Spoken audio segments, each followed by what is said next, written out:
Once there was a kind and gentle king who ruled over a big kingdom.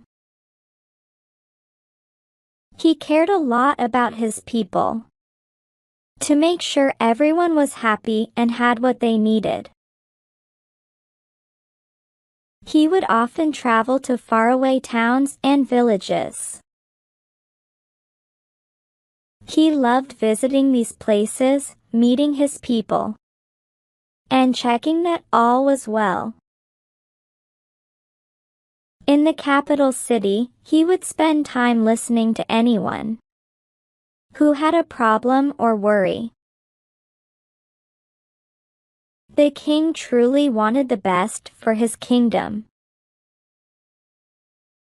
and his people loved him for his kindness and care. One day, the king and his minister were passing through the kingdom when they saw a man struggling to pull a heavy cart up a hill. The cart was loaded with sacks of grain, and the man looked very tired. The king called out, "Why don't you go behind the cart and push it from there? It would be much easier." The man shook his head and said, "Oh, no, Your Majesty. If I go behind, who will watch the cart and make sure it doesn't roll back down the hill?" The king and his minister looked at each other, trying not to laugh. They were both amazed by the man's foolishness. As they walked on, they couldn't stop laughing. The king said, "Well, we have surely met one of the biggest fools in the kingdom today." The king was always amazed by the minister's cleverness. Because of this, he often gave the minister fun tasks to see how he would solve them with his quick thinking. One day, the king asked the minister to find 4 fools in the kingdom and bring them to him.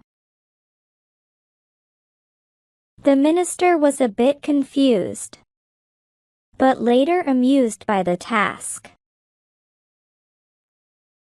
He agreed and said, "Your Majesty, I will do as you say. However, I may need a few days, because there is no shortage of foolish people. I want to present the very best of them before you." The king nodded in agreement with the minister's request. As usual, the minister set off to fulfill the king's wish.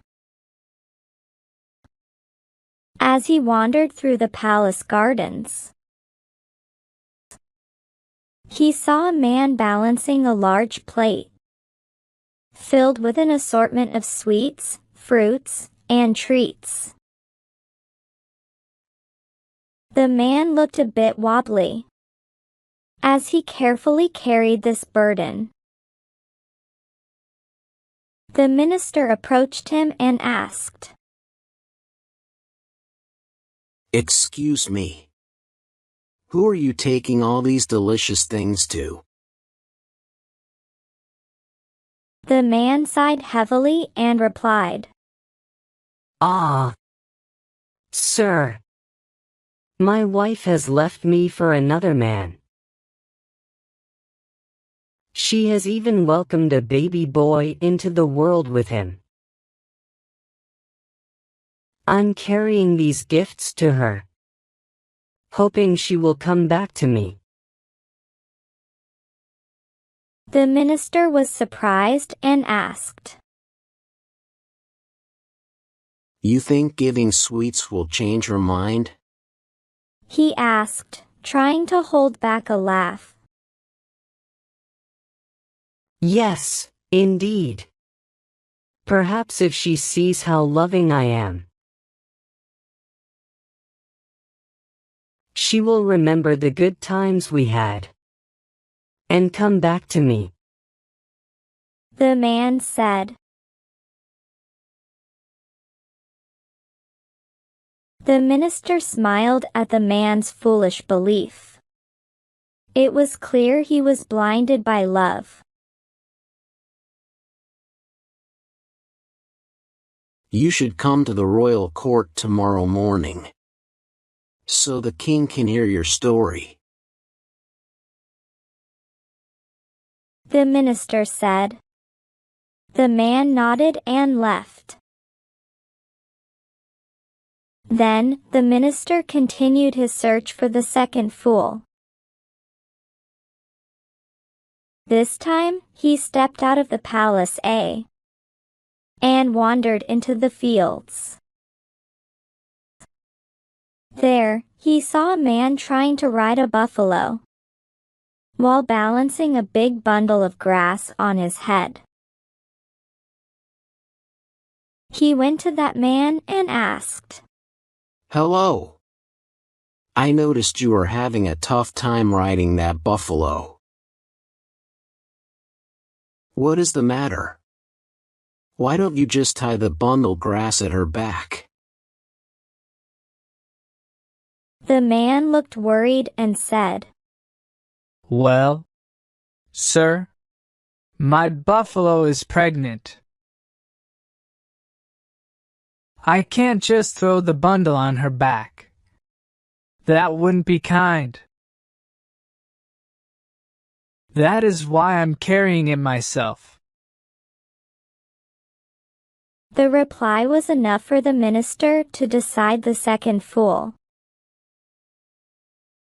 So, like the first one, he told this man to reach the court the next morning. The man nodded in agreement and left.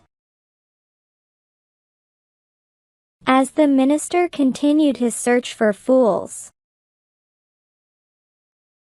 he walked through a busy market, filled with stalls and people chatting. Suddenly, he saw a man standing in front of a well, looking puzzled and scratching his head. The man seemed deep in thought, staring at the well with a look of confusion. Curious, the minister approached him and asked,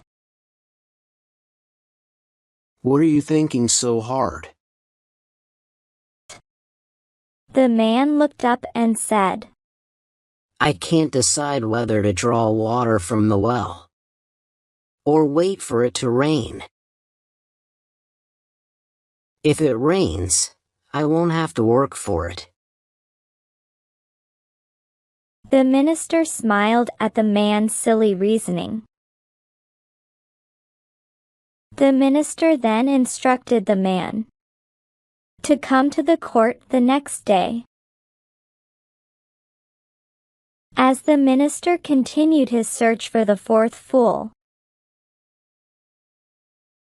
he walked into a small village and heard shouting. Following the sound, he found a man trying to fly a kite. The man was pulling the string, but the kite was stuck in a tree.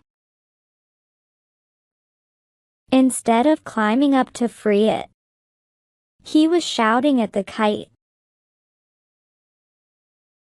Come on! Fly higher! You can do it! The minister smiled, realizing that the man's stubbornness was a funny example of foolishness. The minister then invited the man to the court the next morning. The next day, the minister brought all 4 fools before the king. The king laughed as he listened to their funny stories. Each tale was sillier than the last. In the end, the king rewarded them with gifts.